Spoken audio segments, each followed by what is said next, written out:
भारतीय संस्कृति में श्री राम नवमी का विशेष स्थान है। ये दिन भगवान श्री राम के जन्मोत्सव के रूप में मनाया जाता है। लेकिन क्या आपने कभी सोचा है कि हजारों वर्षों से इस दिन के साथ कुछ अनसुलझे रहस्य भी जुड़े हुए हैं। आज मैं आपको एक ऐसी अनूठी और रहस्यमयी कहानी सुनाने जा रहा हूँ, जो श्री राम नवमी के दिन घटित हुई और जिसे बहुत कम लोग जानते हैं। अयोध्या, जहाँ भगवान श्री राम ने जन्म लिया, वहाँ के एक प्राचीन साधु महात्मा देवदत्त वर्षों से एक गुप्त मंदिर की खोज कर रहे थे। मान्यता थी कि यह मंदिर त्रेतायुग में स्वयं महर्षि वशिष्ठ द्वारा स्थापित किया गया था और इसमें भगवान राम की एक अद्भुत मूर्ति थी, जिसे स्वयं देवताओं ने बनाया था। किंवदंती के अनुसार यह मूर्ति वर्ष में केवल एक दिन श्री राम नवमी पर दिव्य आभा से चमकती थी, परंतु यह मंदिर कहीं खो चुका था। इसे खोजने का कार्य किसी सिद्ध पुरुष के लिए ही संभव था। महात्मा देवदत्त ने अनेक ग्रंथों और पुराणों का अध्ययन किया और यह निष्कर्ष निकाला कि यह मंदिर अयोध्या के बाहरी इलाके में किसी गुप्त गुफा में स्थित था। राम नवमी से एक सप्ताह पहले महात्मा देवदत्त को एक रहस्यमयी स्वप्न आया। उन्होंने देखा कि एक वृद्ध तपस्वी उनके पास आकर कहते हैं, जब सूर्य की पहली किरण सरयू नदी के जल पर गिरेगी, तब एक स्वर्णिम मार्ग प्रकट होगा। वही मार्ग तुम्हें गुप्त मंदिर तक ले जाएगा। महात्मा ने इसे एक ईश्वरीय संकेत समझा और श्री राम नवमी के दिन का बेसब्री से इंतजार करने लगे। श्री राम नवमी के दिन अयोध्या में भव्य उत्सव मनाया जा रहा था। मंदिरों में भजन कीर्तन गूंज रहे थे, लोग राम जन्म की खुशियां मना रहे थे। इसी बीच महात्मा देवदत्त अकेले सरयू नदी के किनारे पहुँचे।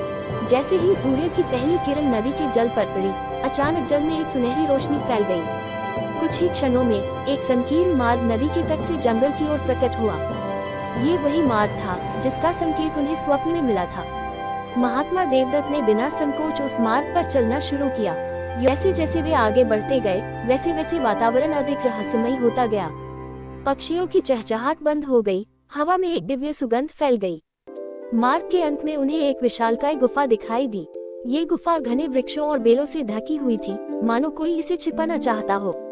गुफा के भीतर प्रवेश करते ही महात्मा देवदत्त का हृदय भक्तिभाव से भर गया।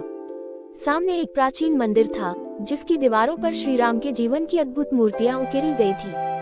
गर्भगृह में एक अत्यंत दिव्य मूर्ति स्थापित थी। यह मूर्ति किसी साधारण पत्थर की नहीं थी, बल्कि यह एक विशेष श्याम वर्ण की थी, जो हल्की स्वर्णिम आभा बिखेर रही थी। जैसे ही महात्मा ने मूर्ति के चरणों में सिर झुकाया, एक दिव्य स्वर गूंजा, हे भक्त, यह मंदिर युगों से छिपा हुआ था।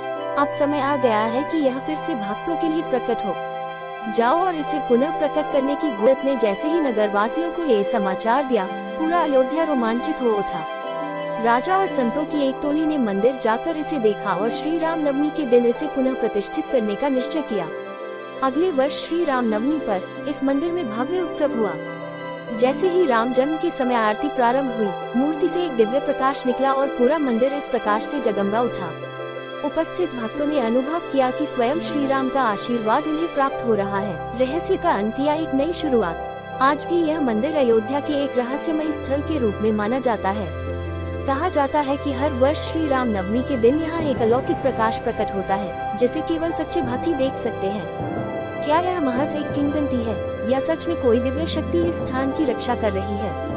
यह एक ऐसा रहस्य है जिसे समय के साथ केवल आस्था ही सुलझा सकती है।